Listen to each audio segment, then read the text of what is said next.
Урматтуу Садыр Нуркожоевич, урматтуу кыргыз элим, урматтуу журналисттер. Мен милициянын подполковниги Акжолов Абдыганы Жолдошевич. Мен сиздерге аргасыздан мажбур кайрылып жатам. Бүгүнкү күндө Кыргызстанда мыйзам иштебейт. Адамдардын укугу төлөнүп тепселип жатат. Себеби мен 30 жыл милицияда иштеген кызматкер катары ачык айтам. Мен өзүмдүн укугумду 4 жылдан бери мыйзамсыз жумуштан алышкан үчүн коргой албай келем. Мен бүгүнкү күндө жазбаган арызым, барбаган эшигим калбады. Президент Садыр Жапаровга, башкы прокурор Зулушевга, улуттук коопсуздук кызматынын төрагасы Камчыбек Ташиевке кайрылдым.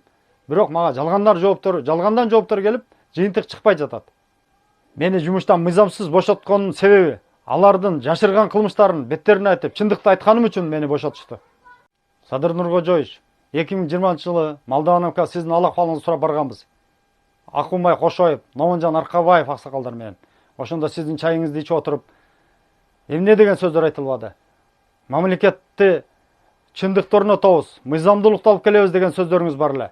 Бирок бүгүнкү күндө мыйзам иштебей, карапайым калктын, элдин, журттун укугу тебеленип тепселип жатат. Садыр Нуркожоевич, 31 жылдын аралыгында коррупция, мафия гүлдөп, күндөн күнгө өсүүдө. Себеби адилетсиздик, элдин укугу тебеленип, карапайым калк кыйналып жатат. Сиз өзүңүздүн көзөмөлүңүзгө алып, коррупциянын, мафиянын бетин ачууга жардам бериңиз. Биз дагы жөн карап турбайбыз.